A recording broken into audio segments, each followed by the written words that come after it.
Some prisoners in Williamson County are trying to take advantage of what happened to embattled District Attorney Mike Nifong. The Durham County DA was disbarred after his handling of the Duke lacrosse case. In a story you will only see in tonight's Fox 7 Crime Watch, there is a system in place in that county that does everything it can to protect defendants' rights. The miscarriage of justice by overzealous DAs is nationwide. That comes to you, Mr. Bradley. Williamson County District Attorney John Bradley reads one of several letters he's getting from prisoners. That particular defendant and other defendants that I've received letters from are all sitting in prison somewhere, and they see this as a possible way to get out of prison. Bradley says since former Durham County District Attorney Mike Nifong mishandled the Duke lacrosse case, he has been getting letters from prisoners saying they have been Nifonged. But Bradley says his office has a system in place that protects defendants' rights more so than many other counties. It starts with training officers in criminal law and search and seizure laws every month.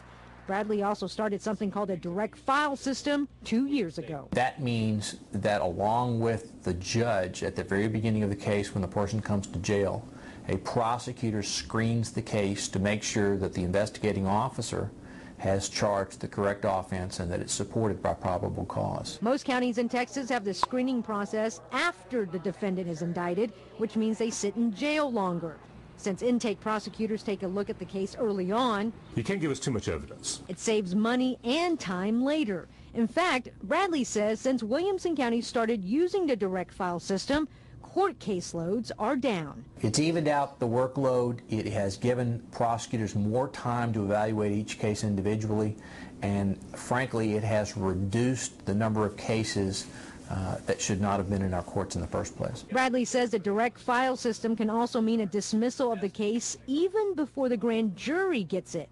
About 10% of Williamson County cases end up with charges being dropped or reduced. Every single week, we make decisions that release defendants from jail after finding either that there was not an offense committed, or there's insufficient evidence at this point to prove that that offense was committed, or perhaps that the offense that was committed is a lower charge than what was charged. After prosecutors screen the cases, they are presented to the grand jury, a group that can still send the cases back for more information and issue subpoenas.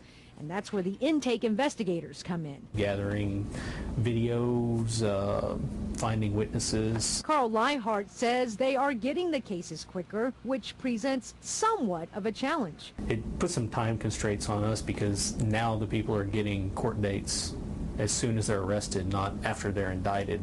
So we're having to move and get this evidence a lot quicker. And that's fine because it helps the case move along. The direct file or early file system Williamson County uses is modeled after the one used in Harris County. Bradley says there is a statewide movement to shift toward direct file, which his office has proven is more effective and at the same time has taken extra precautions to protect defendants' rights. An assistant district attorney is also on call every week, answering questions from law enforcement all hours of the day and night. It is just another measure to ensure in the beginning that the defendant is being charged with the correct crime.